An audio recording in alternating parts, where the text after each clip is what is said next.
Hi, I'm Carolyn Tricino, the director of PoisonFreeAgoura, and today we're going to talk about ways that you can repel, exclude, and deter rodents from your home. And I thought, what a better example than to show you how I do it at my own home. I'm not sure if you're aware of this checklist that was developed by the National Park Service, but it is wonderful. And it's really helped me in the area of when we built our sheds, we made sure that they were rodent-proof sheds. And we've really sealed it up. So there are a lot of ideas on this brochure checklist that can help you seal up your sheds. But this is one of the things that we've done to repel, exclude, and deter rodents.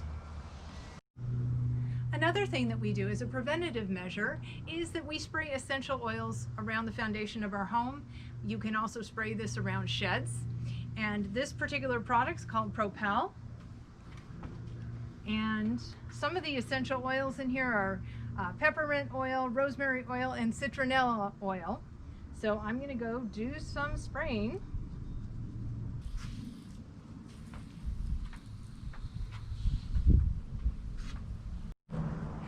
We also make sure that our garbage cans are in good shape, that they are closed up, sealed, there isn't any holes, there isn't any gaps. I can't say they're horse-proof, but we hope they're rodent-proof. As a deterrent, we also have 2 raptor poles. We put these poles up in March, and we have a great horned owl who is landing on the poles at night. We've had crows, we've also had some red-shouldered hawks.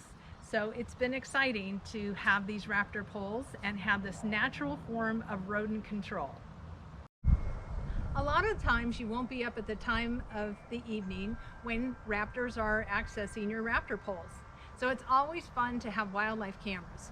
Wildlife cameras can show you what's landing on your poles, and it's so exciting to take out those SD cards and find great horned owls and other raptors on the poles.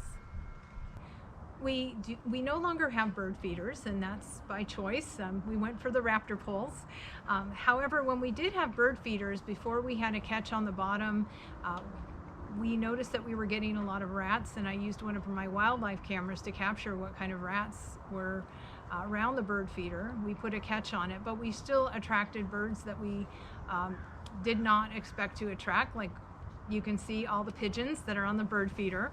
And we found that we still enjoy the birds without the bird feeders. Some people have gone to where they're using a tray and they're putting out seeds, and then after the birds have eaten and they've enjoyed the birds, that they put the tray away. But bird seed is a big attractor for rats. Another thing that we've done is we have cleared out the vegetation along the house. And I've just recently put up these solar lights that flash at night to deter rodents. I know a lot of people love gardens, and we love gardens as well. We decided to go for a mini greenhouse and put some of our vegetables in the mini greenhouse as well as some of our herbs, because we were seeing that it was attracting a lot of rodents. We do get a lot of calls about rats eating wires in car engines compartments. And the way we've mitigated problems with rats is we shine an LED light in and we prop up the hood and drive the car maybe once a week. We have experienced a lot of money. We spent a lot of money on repairing our cars and tried a lot of different things. I do have a blog on our website about this particular issue. We also have postcards on it. It's very important, especially now that fire season's coming up, if you are a horse person, to make sure that you find ways to keep rats from eating your wires. Because if your truck cannot work and there's a fire, it could be pretty disastrous.